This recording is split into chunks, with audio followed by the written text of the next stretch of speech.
So friends 2020 mains के result को लेकर के बहुत पसोपेश है। आयोग तक ने हाथ खड़े कर दिए हैं कि हमारे पास हमको समझ में नहीं आ रहा कि हम किस तरह से रिजल्ट दें।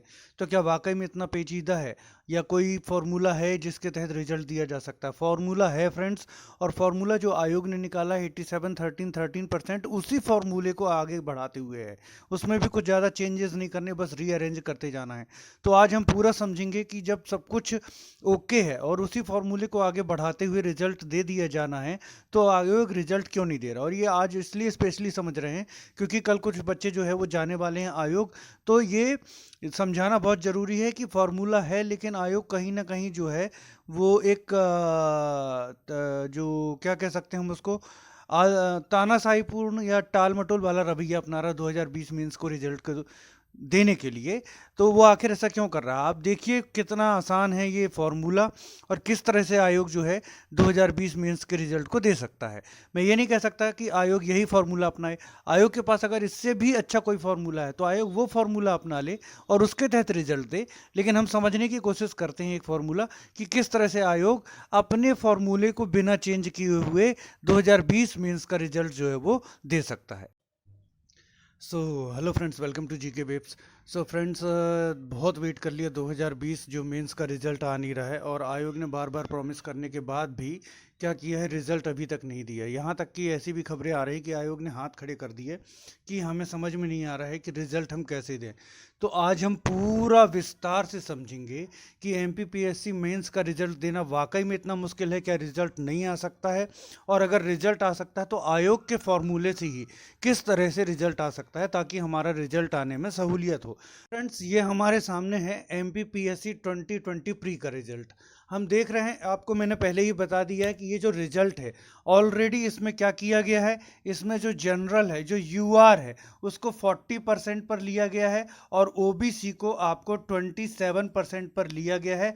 आप उसकी एक कटिंग भी देख लें ताकि आपको जो है इस बात का विश्वास हो जाए कि जो रिजल्ट है वो ऑलरेडी 113% पर आया हुआ है। सो फ्रेंड्स, ये हमारे सामने रिजल्ट रखा हुआ है। 2597 UR OBC, 2380 EWS, 676 SC, 742 ST, 1316। अब हम जानते हैं आयोग ने एक फॉर्मूला इजाद किया है 87% प्लस 13 एंड 13% का फॉर्मूला। तो यहां से आप मेंस का रिजल्ट कैसे दे सकते हैं, मेंस का रिजल्ट कैसे आ सकता है? देखिए, इसके दो तरीके हैं। सबसे पहला तरीका बहुत आसान है, सीधा मेंस का रिजल्ट दे दिया जाए, उसको 87 13 और 13% पर जो है व्यवस्थित कर दिया जाए। एक तो वो है, उसको हम लास्ट में डिस्कस करेंगे। और अगर ऐसा नहीं करते, आप प्री से बनाना शुरू करते हैं, तो प्री से भी रीऑर्गेनाइज करके जो है रिजल्ट बनाया जा सकता है। वो कैसे? सबसे अच्छा तरीका ये है कि मेंस का ही सीधा सीधा क्या कर दिया जाए, 87 13% रिजल्ट दे दिया जाए। लेकिन यदि आप वो नहीं कर रहे हैं और आप बोल रहे हैं इसमें कानूनी अड़चन है और आप प्री से रिजल्ट देना चाह रहे हैं, तो कैसे देंगे? सबसे पहली बात, हमने देख लिया कि 113% पर आया हुआ है, तो अब यहां पर कोई भी रिवाइज्ड रिजल्ट की जरूरत नहीं है, सिर्फ इसको रीऑर्गेनाइज करना है। रीऑर्गेनाइज कैसे करना है, ये आपने रिजल्ट दे दिया है, इसको क्या करना है, 87 13 पर आपको व्यवस्थित करना है। तो जब आप 87, देखिए एक बात और समझिए, यूआर में 2597 हम ये मान करके चल रहे हैं, और जो होगा भी कि सारे रिजर्वेशन के रूल जो भी है फॉलो करते हुए, रिजर्वेशन जो प्रोविजंस हैं उसको फॉलो करते हुए ये दिया गया है। मतलब इसमें एससी वाले, एसटी वाले, ओबीसी वाले और ईडब्ल्यूएस वाले सारे यूआर में शामिल होंगे। ओके, तो अब यहाँ पर कोई ये नहीं कहेगा कि हमारी कैटेगरी कहाँ गई, हमारी कैटेगरी कहाँ गई, हमारी कैटेगरी कहाँ गई। वो ऑलरेडी इसमें जो है सारे के सारे शामिल हैं। तो अब इसको क्या करना है, इसको करना ये है कि जो यू आर, हमको फॉर्मूला कौन सा है, 87 13 13%, मतलब 87% ये कहाँ पर अप्लाई होगा, जो आपका यू आर में अप्लाई होगा, और जो आपका सेकंड है वो ओबीसी में अप्लाई होगा। क्या अप्लाई होगा, एक कंफर्म लिस्ट रहेगी जिसमें 87% लोग लिए जाएंगे, और एक जो लिस्ट रहेगी वो आपकी 13 और 13% की प्रोविजनल रहेगी। ओके, तो सबसे पहले 87% लेने हैं। तो यूआर के 2597 का आपने 87% लिया, तो यूआर में क्या हो जाएगा फ्रेंड्स, यहां पर हम देख लेते हैं। ये हो गया आपका 87% और यहां पर हमने देख लिया ये 13%, ठीक है ना। तो यूआर में आप निकाल लीजिए 2597 का, आप 87% निकाल लीजिए, तो लगभग ये आ जाएगा 2250। 2250 जो बच्चे हैं वो किस में ले लिए गए, 87% कंफर्म लिस्ट में ले लिए गए। वहीं 13% बच्चे मीन्स लगभग 337 बच्चे जो है 13% की लिस्ट में आ गए। ओके, यहाँ तो कोई प्रॉब्लम नहीं है। उसके बाद ओबीसी में लिया गया, ओबीसी में 2380 बच्चे सेलेक्ट हैं, तो 2380 का जो आपने निकाला कितना, 87%, तो 2380 का 87% लगभग आ गया 2070। ओके, और उसके बाद जो आपने निकाला 13%, तो ये आ गया 310। यहां कोई प्रॉब्लम नहीं हो रही है। ठीक है फ्रेंड्स, यहां कोई प्रॉब्लम नहीं हो रही है। इसके बाद जो है होती है वो प्रॉब्लम स्टार्ट होती है। तो ये कौन से बच्चे हैं, ये वो बच्चे हो गए जो आपके प्री में ऑर्गेनाइज कर दिया आपने कि ये कंफर्म लिस्ट वाले हैं और ये जो है प्रोविजनल लिस्ट वाले हैं। यदि आप प्री से ही रिजल्ट देना चाह रहे हैं तब सिर्फ ऑर्गेनाइज करना है, इसी को ऑर्गेनाइज कर दिया कि ये कंफर्म लिस्ट वाले हैं और ये जो है आपके प्रोविजनल लिस्ट वाले हैं। ओके, बाकी कैटेगरीज में तो वैसे ही रहेंगे जो छात्र हैं, उनमें कोई हेर फेर होना नहीं है, ये सब कंफर्म लिस्ट वाले हैं। ईडब्ल्यूएस, एससी, एसटी के है ना, ये सब कंफर्म लिस्ट में है, तो ये अलग से नहीं पूछेंगे कि भाई हमारा क्या, आप तो ऑलरेडी कंफर्म लिस्ट में है, सिर्फ इनका चेंजेस हो रहे हैं, तो इनका कंफर्म और प्रोविजनल लिस्ट बन गई। अब जब मेंस का रिजल्ट बनाते हैं तो यहां जो है थोड़ा सा दिक्कत शुरू होती है, और इसी में जो आपका फंसा हुआ है, कौन फंसा हुआ है, आपका एमपीपीएससी। बहुत सारी प्रॉब्लम्स हैं और बहुत सारे तरीके हैं जिससे दिया जा सकता है। सबसे पहली बात कि क्या 87 से फिर से 87% निकाल लिया जाए और 13% से 13% निकाल दिया जाए और उनकी लिस्ट बना दी जाए। कहने का मतलब जरा देखिएगा, 87 और 13% बच्चे चाहिए हैं, तो इसी 87 का 87 निकाल दें, मींस यहां पर 2250 है। 2250 कौन है, 87% वाले हैं, इनका 87% निकाल लिया। ओके, और 337 हैं, 337 हैं, इनका 13% निकाल लिया और फिर उसकी लिस्ट दे दी। लेकिन इसमें फ्रेंड्स बहुत ज़्यादा दिक्कत है। क्या दिक्कत है इसमें, ज़रा आप देखिएगा। एक, मैं यहाँ अपने से कुछ भी नहीं कह रहा हूँ फ्रेंड्स, आप ये ध्यान दीजिएगा, ये फॉर्मूला एमपीपीएससी ने बनाया हुआ है, उस फॉर्मूले के अकॉर्डिंग रिजल्ट कैसे आ सकता है मैं वो आपको बता रहा हूँ, और जो एमपीपीएससी के नियम है उसके अनुसार हम ये देख रहे हैं कि रिजल्ट कैसे आ सकता है। तो मुझे, अगर आप किसी बात पर नाराज होते तो मुझे टीका टिप्पणी मत करिएगा। देखिए, इसमें रिजल्ट देने में क्या दिक्कत है, इसमें रिजल्ट देने में ये दिक्कत है कि मान लीजिए पूरे 87% बच्चे यहाँ से लेने के बाद जो बच्चे बच रहे हैं उसमें 2-3 बच्चों के, एक के 740 हैं, एक के 735 मार्क्स हैं, 87% के बाद वाले बच्चों की, और प्रोविजनल लिस्ट में जो बच्चे लिए जा रहे हैं उनके मार्क्स कितने हैं मान लेते हैं, हम सपोज करते हैं 730 है। ठीक, अब यहां पर 87% बच्चे लिए गए, लेकिन उसके बाद ये 740 और 735 जिनके मार्क्स हैं वो बच्चे ज्यादा मार्क्स लाते हुए भी रह जाएंगे और प्रोविजनल वाला 730 मार्क्स लाकर भी सेलेक्ट हो जाएगा। तो ये फॉर्मूला यहां पर आकर के मेंस में जो है फेल हो जाता है। क्या फेल हो जाता है कि 87 में से ही 87 निकालिए और 13 में से ही 13 निकालिए, और चूंकि ये सोचना भी गलत है कि 87 में से ही 87 निकालो और 13 में से ही 13 निकालो, ये सोचना ही गलत है, इसलिए फॉर्मूला फेल हो रहा है। फॉर्मूला 87 13 13 गलत नहीं है, उसको फॉलो सही तरीके से करना है। अब मेंस में क्या फॉलो सही तरीके से करना चाहिए, जो मेरिट है मेरिट आप निकालो और उसमें से फिर 87 और 13 जो है आप वो जमाओ। तो यहां पर मेरिट बननी तो चाहिए थी किसकी, 87 13 दोनों मिलाकर के, ठीक है ना, दोनों मिलाकर के मेरिट बननी चाहिए थी। लेकिन अब यहां पर एक एमपीपीएससी का प्रोविजन है कि जो प्रोविजनल लिस्ट वाले हैं वो हर स्टेज में कहां पर रहेंगे, प्रोविजनल में ही रहेंगे। ये ध्यान दीजिएगा, ये आपका नियम बनाया गया है, ठीक, कि प्रोविजनल लिस्ट वाले हर स्टेज में प्रोविजनल रहेंगे। तो अब मेंस में क्या करना पड़ेगा, मेंस का रिजल्ट आप कैसे देंगे, तो इस फॉर्मूले के कारण हमको वापस से मेरिट निकालनी पड़ेगी। मेरिट निकालनी पड़ेगी सबसे पहले इस 2250 की, यूआर को देखते हैं, यूआर को देखते हैं, इस 2250 की मेरिट निकालनी पड़ेगी। अब इस 2250 की मेरिट निकालते हैं, मान लीजिए पूरा 2250 की मेरिट निकालते हुए सबसे पहले तो आप ये समझ लो हमको बच्चे कितने चाहिए। आपकी जो पोस्ट है, मैं पोस्ट, देखिए पोस्ट आपकी 61 है, लेकिन मैं उसकी बात करूंगा जो वाद चल रहा है, जो पिटीशन लगी 40% और 27%, तो मैं उस आंकड़ों को लेकर के बात कर रहा हूं। लेकिन आंकड़े चाहे कोई भी हो, चाहे 61 लेकर के किया जाए, चाहे 40%, चाहे 27% लेकर के किया जाए, फॉर्मूला पूरा यही रहेगा, बस थोड़े से जो नंबर्स हैं वो बदलते रहेंगे। तो हम समझ लेते हैं जो अभी जो इश्यू चल रहा है उसको लेकर के, कि 40%, यदि 40% लिया जाता है यूआर को 40% लिया जाता है, तो 260 का आप 40% निकाल लो, कितना होता है, ये होता है 104। अब मेंस में 3 गुने बच्चे लिए जाते हैं, तो इसको 3 से इंटू कर दिया, ये हो गया 312 बच्चे हमको चाहिए हैं, ठीक है ना। तो आपने इस 2250 में से मेरिट निकाली, यदि इस 2250 में से ही 312 बच्चे पूरे फिल हो जाते हैं, मतलब मेरिट में सारे के सारे यहीं पर आ जाते हैं ज्यादा नंबर वाले, तो ये पूरे के पूरे बच्चे ले लिए जाएं। ओके, ये पूरे के पूरे बच्चे ले लिए जाएं। 312 बच्चे कहां से ले लिए जाएं, यूआर से ले लिए जाएं।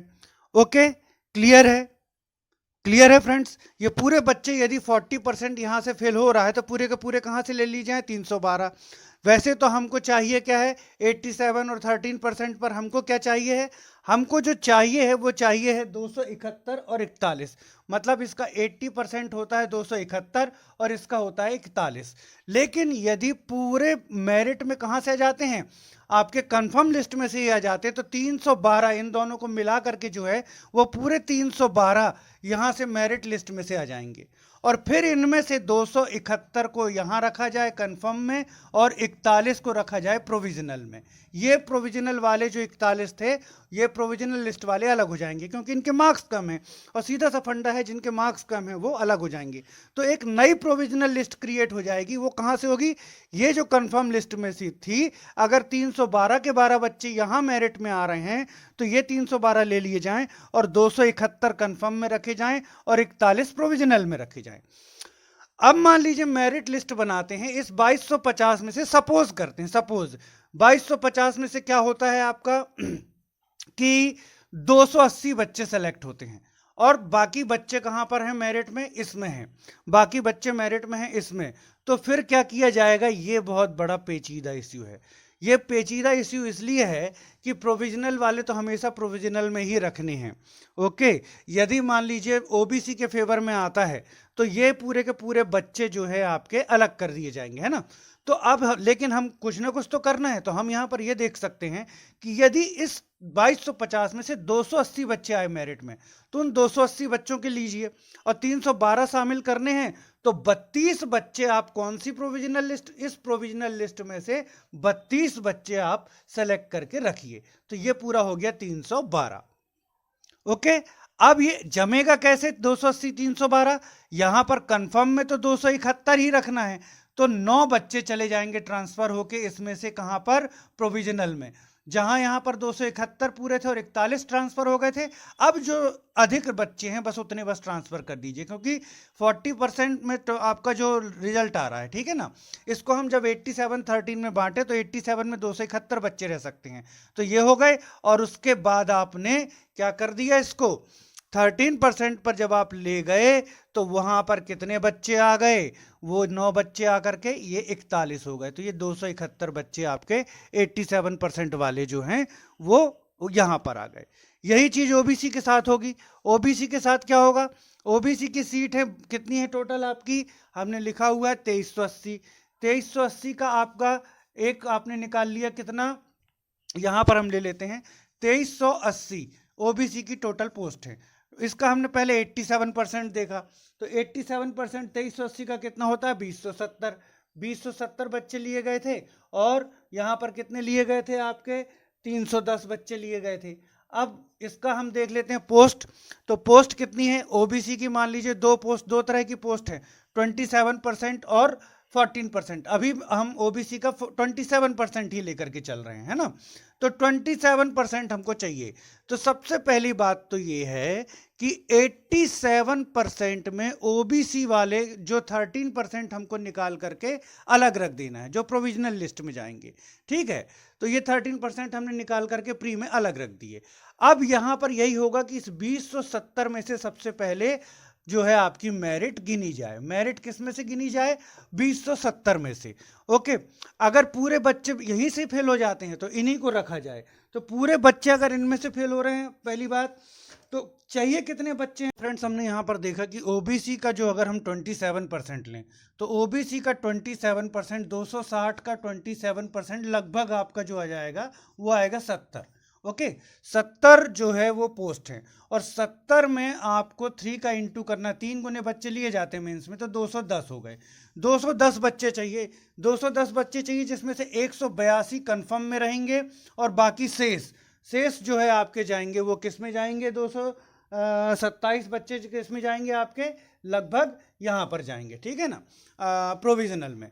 तो अब यहाँ पर क्या किया जाएगा? इस 2380 में से, सॉरी, इस 2070 में से मेरिट लिस्ट गिराई जाए। यदि पूरे के पूरे 210 बच्चे ही इस मेरिट लिस्ट में से आ जाते हैं, कंफर्म वाली लिस्ट में से, तो यहाँ से ही 210 बच्चे ले लिए जाएं और फिर इनको 182 और जो बॉटम के जो 27 बच्चे हैं उनको प्रोविजनल में रखा जाए, ठीक। और ये प्रोविजनल में मतलब वहां पर इस प्रोविजनल वाली लिस्ट में से कोई भी सेलेक्ट नहीं होगा क्योंकि इनके मार्क्स कम हैं। तो कंफर्म लिस्ट में से ही सारे बच्चे सेलेक्ट हो गए और उसमें से 182 रख दिए गए आपके कंफर्म में और 27 रख दिए गए प्रोविजनल में, ठीक। क्योंकि कभी भी हम ये नहीं कर सकते कि कम नंबर वाले को रख लें और ज़्यादा नंबर वाले को निकाल दें। अब मान लीजिए फ्रेंड्स, यहाँ पर 210 बच्चे पूरे के पूरे इस कंफर्म लिस्ट में से नहीं आते। कितने बच्चे सेलेक्ट हुए? यहाँ पर 190 बच्चे सेलेक्ट हुए।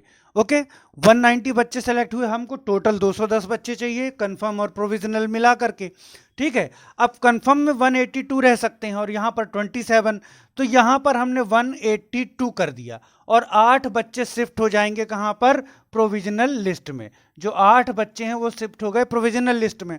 अब 27 चाहिए प्रोविजनल लिस्ट में, तो प्रोविजनल लिस्ट में कितने बच रहे हैं आपके? 19। तो ये 19 बच्चे इस प्रोविजनल लिस्ट में से लिए जाएंगे यहाँ पर, ये 19 बच्चे, तो ये हो जाएंगे 27। तो इस तरीके से आप फ्रेंड्स देख रहे हैं कि चेंजेस करते हुए मेंस का रिजल्ट जो है आपको दिया जा सकता है। आपको सिर्फ ये करना है, यहाँ पर रीअरेंज आपको करना पड़ेगा। एक बार मैं शॉर्ट में पूरी प्रोसेस बता देता हूँ फ्रेंड्स, और यही प्रोसेस है जिसके तहत बहुत अच्छे से रिजल्ट आ सकता है। कि यहाँ पर ये बच्चे सेलेक्ट हैं, इनको तो आपने रीऑर्गेनाइज कर दिया, रीअरेंज कर दिया। 2250 कंफर्म लिस्ट वाले, ये 2597 थे।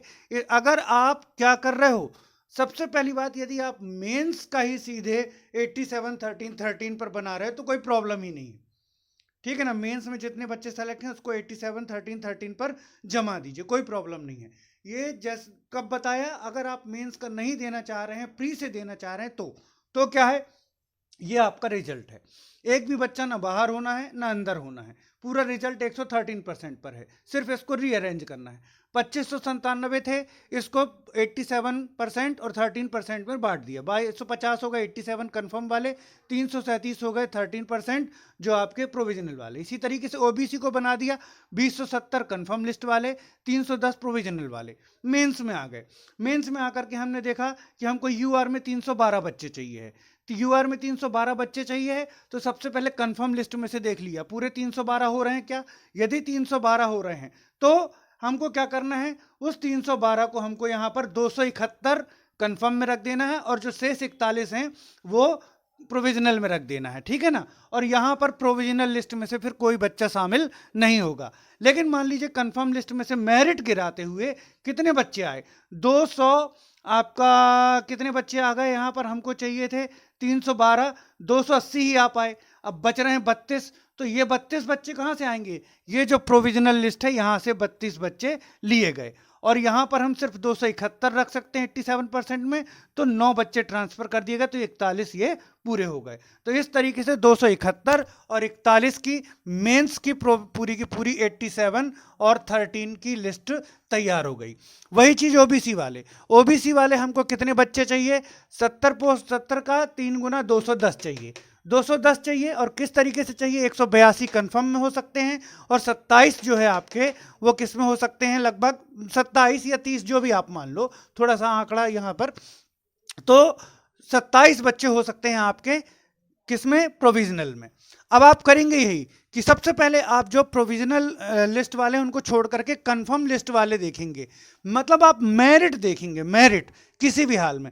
अगर 2070 में से ही मेरिट पूरी हो रही है तो आप पूरे के पूरे बच्चे कहां से लेंगे? कंफर्म लिस्ट में से, और उनको 182 और 27 में रख देंगे। 182 कंफर्म लिस्ट में और 27 प्रोविजनल लिस्ट में रख देंगे। यदि पूरे 210 बच्चे कंफर्म लिस्ट में से नहीं आ रहे हैं, देन आप किसको देखेंगे? प्रोविजनल लिस्ट को, और प्रोविजनल लिस्ट में से बच्चे एक्स्ट्रा ले लेंगे। मान लीजिए 190 बच्चे ही कहां से आ पाए? इस कंफर्म लिस्ट में से आ सके। तो अब हमको और कितने बच्चे चाहिए है? अब हमको चाहिए है कितने बच्चे? हमारा जो आंकड़ा था वो कितने का था? 210 का। मतलब हमको 20 बच्चे और चाहिए, 20 बच्चे और चाहिए। तो 190 बच्चे आ गए हैं, 190 बच्चे आ गए हैं। तो अब यहां पर तो हम कंफर्म लिस्ट में 182 बच्चे ही रख सकते हैं, बच्चे 8 ट्रांसफर हो गए प्रोविजनल में। और प्रोविजनल में कितने बच्चे हो सकते हैं? प्रोविजनल में जो बच्चे हो सकते हैं वो 210, मतलब 20 हो सकते हैं अब, और तो 12 बच्चे यहां पर ले लेंगे हम। किससे? इस प्रोविजनल लिस्ट से ले लेंगे। तो ये जो है आपका पूरा का पूरा जो फॉर्मूला है वो फॉलो हो जाएगा। इसमें आपका सबसे बड़ी बात चीज क्या नहीं होगी कि ऐसा नहीं होगा कि कम नंबर वाला सेलेक्ट हो गया और अधिक नंबर वाला जो है वो रह गया। सबसे पहली बात तो ये जो बहुत बड़ा इश्यू है ये नहीं आएगा। दूसरी बात, ये मैंने पूरा सारे रिजर्वेशन के जो प्रोविजंस हैं और सारी की सारी चीज़ें मानते हुए ये फॉर्मूला दिया है कि सब अपनी जगह ओके है। अगर वो ओके नहीं होता और बच्चे संतुष्ट होते हैं तो बच्चे जाएंगे फिर कोर्ट जाएंगे। थर्ड थिंग जो है हमारी बहुत बड़ी, कि ये मैंने कोर्ट में जो इश्यू चल रहा है उस संबंधी आंकड़े लेकर के किया है 40% और 27%। जो एमपीपीएससी द्वारा अलॉटेड सीट हैं वो बिल्कुल अलग हैं। तो वहां भी वो अपनी अलॉटेड सीट में भी ये फॉर्मूला लगा सकता है। बस ये है कि जो हमने यहाँ पर आंकड़े लिए हैं 312, 270, 271, ये परिवर्तित हो जाएंगे। इनकी जगह कुछ और आंकड़े जाएंगे, लेकिन फॉर्मूला पूरा यही रहेगा। और फिर यही प्रक्रिया आगे अगर ऑनरेबल हाई कोर्ट का जजमेंट आ जाता है तो ठीक। अब यहाँ पर हम देख रहे हैं अगर इस तरीके से हम करेंगे तो पूरी की पूरी लिस्ट सपोज कैसे बन जाएगी। एक आपने देखा कि एक आपकी मेंस की लिस्ट भी पूरी तैयार हो गई। मेंस की लिस्ट किसकी तैयार हो गई? यूआर वालों की तैयार हो गई, यूआर और ओबीसी वालों की तैयार हो गई। एक कंफर्म लिस्ट तैयार हो गई 87% की, और यहाँ 13 और 13% की तैयार हो गई। अब अगर ऑनरेबल कोर्ट का जो भी जजमेंट आता है, जनरल के पक्ष में आता है तो जनरल वाले इसमें शामिल हो जाएंगे, ओबीसी के पक्ष में आता है तो ओबीसी वाले इसमें शामिल हो जाएंगे। ओके, तो ये आपका पूरा का पूरा जो है ये पूरा 100% पर आपका रिजल्ट आ जाएगा। अब मान लीजिए ऑनरेबल हाई कोर्ट का जजमेंट नहीं आता, तो यही प्रक्रिया आगे बढ़ाते हुए इंटरव्यू में भी छात्र चयनित किए जा सकते हैं, बिल्कुल सेम प्रोसीजर से, है ना। तो अब इसको दोबारा बताने की जरूरत नहीं है कि यही प्रक्रिया कैसे फॉलो की जाएगी। तो यही प्रक्रिया बढ़ाते हुए आगे इंटरव्यू में भी छात्र सेलेक्ट किए जा सकते हैं। तो रास्ता है फ्रेंड्स, रास्ता बहुत साफ सुथरा है। रीअरेंज करते हुए, सारी मेरिट लिस्ट को फॉलो करते हुए, साफ सफाई और जो आपका ऑनेस्टी बरतते हुए एक अच्छे से अच्छा फॉर्मूला दिया जा सकता, अच्छे से अच्छा रिजल्ट जो है वो दिया जा सकता है। एमपीपीएससी अगर इस ओर ध्यान दे तो कल बच्चे जा रहे हैं 17 नवंबर को, इसलिए मैंने ये पूरा का पूरा जो है आज विवरण दिया कि एमपीपीएससी को ये दर्शाया जाए कि सर फॉर्मूला आप अपने ही फॉर्मूले से जो रिजल्ट है वो जारी कर सकते हैं। किस कारण से आप रिजल्ट जारी नहीं कर रहे हैं? ज़्यादा से ज़्यादा संख्या में आप पहुंचिए। कल जो इंदौर में जो छात्र जा रहे हैं एमपीपीएससी आयोग, उनका सहयोग करने के लिए, उनको शक्ति देने के लिए, उनको ताकत देने के लिए, ताकि आपका रिजल्ट जो है वो शीघ्रता से आ सके फ्रेंड्स। और जो भी बच्चे जा रहे हैं मेरे को उन तरफ से बहुत, उनको मतलब मेरी तरफ से उन सभी को बहुत बहुत जो क्या बोलना है आभार है, क्योंकि वो सिर्फ अपने लिए नहीं जा रहे हैं, वो हजारों बच्चों के लिए वहाँ जा रहे हैं मांग लेकर के। So friends, all the best. आप जाएं और एक डेट लाने में सफल हों। ऐसी ही शुभकामनाओं के साथ आप लोगों के साथ मेरी दुआएं हैं। Okay friends, thank